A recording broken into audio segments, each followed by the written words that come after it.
suinstaliavom vėjos robotą naujausią ir dabar galiu pasakyti jau, kada važinėjo ir visą dieną bandau junginėju, testuoju, žiūriu, ką jisai veikia, kaip jisai reaguoja. Man labai patinka. Ta prasme, labai paprastas valdymas. Padeda ir LED juosta, ir matrica, tokie užsijungia ikonos, kurios sufleruoja, ką spausti, ką jisai veikia, ką jisai daro tuo metu, ką galvoja. Ar ne, plus visas valdymas lietuviškai meniu telefone, ką aš galiu pasirinkti, reguliuoti aukštį, reguliuoti grafikus, kuriom dienom, kiek valandų pjauti, kada pertrauką daryti, kurią zoną, kiek laiko pjauti ir panašiai ir panašiai. Ten begalė informacijos, kurią galiu susidaryti, susidėlioti ir tas robotas tikrai didelė pagalba. Aš manau, labai nedaug trūksta, kad jis nuvažiuotų į parduotuvę ir apipirktų, tai būtų visai fantastika.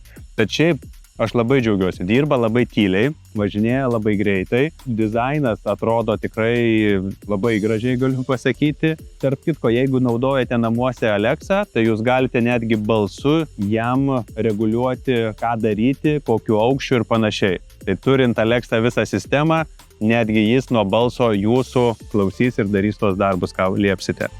Nu, faina. Aš nežinau, ką toliau dar patobulės, bet jau čia yra labai gerai. Dar daugiau informacijos rasite ginalas.lt, o jeigu dar trūksta informacijos apie tai, kokį robotą pasirinkti, kokio dydžio, pagal tai, koks jūsų sklypas, nuokalnės išdėstymas visas, tai visą laiką kreipkitės į Štiliaus atstovus Lietuvoje ir jie padės jums įvertinti sklypą, gali net atvažiuoti į vietą, sužiūrėti, patarti ir galbūt net padėti instaliuoti arba bent jau suprogramuoti.